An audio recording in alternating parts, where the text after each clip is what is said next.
मचिया बैठल मोर सासु बिरही बोलिया बोलेली हो। मचिया बैठल मोर सासु बिरही बोलिया बोलेली हो। बउअर तोहर पिया गैल परदेस लौट के नाही अइलनु हो। ए बउअर तोहर पिया गैल परदेस लौट के नाही अइलनु हो। मचिया बैठल मोरे सासु बिरही बोलिया बोलेली हो। मचिया बैठल मोरे सासु बिरही बोलिया बोलेली हो। बहुअर तोहर पिया गैल परदेस लौट के नाही अइल त घर से निकल जइतू हो। हे बउअर तोहार पिया लौट के नाही अइल त घर से निकल जइतू हो।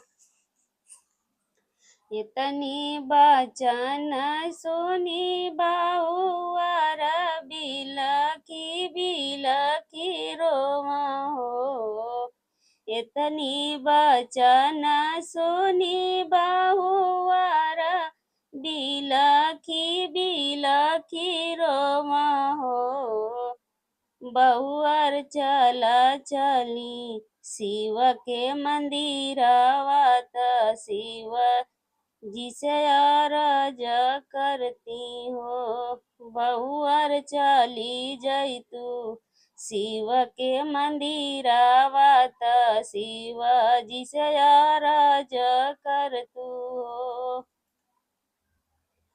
सासु त घर से निकालेली पियवा न मानई हो।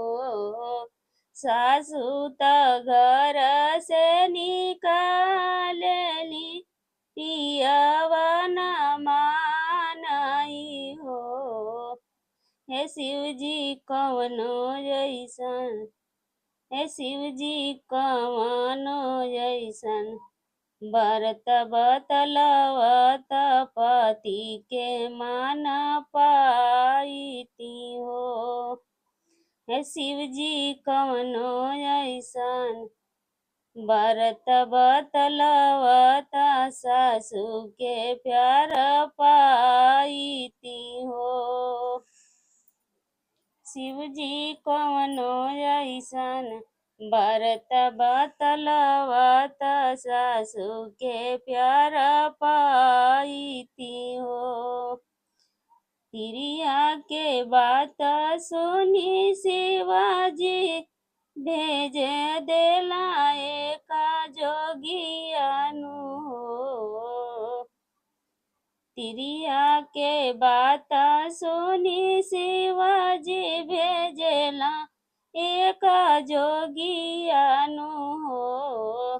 ये बेटी तीज के बरत ये बेटी तीज के कर तू बरतिया पति के प्यारा पाई बुनु हो।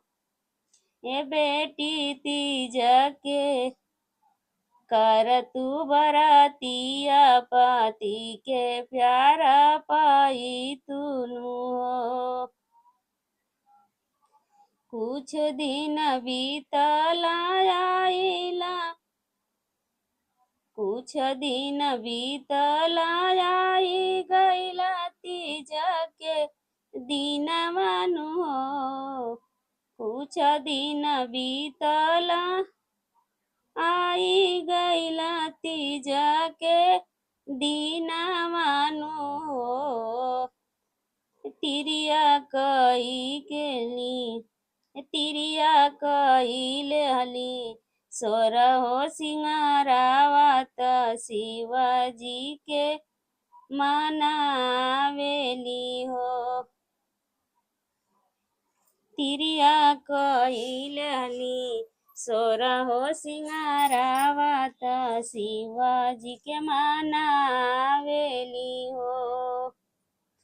तिरिया पूरे मन से काइली पूजा नवाता शिवाजी खुश भइले हो।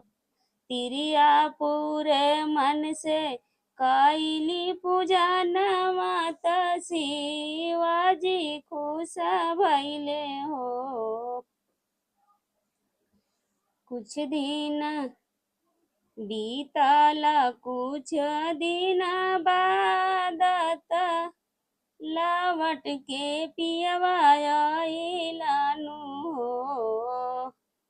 बीतला कुछ दिन बादत पियवा लवट के आइलानु हो। के बउअर भइला ललना बहुअर के भइला एक सुंदर ललनावा खुशी से जिंदगी पारनु हो। बहुअर के भइला ललनावा त खुशी से जिंदगी बीतल हो।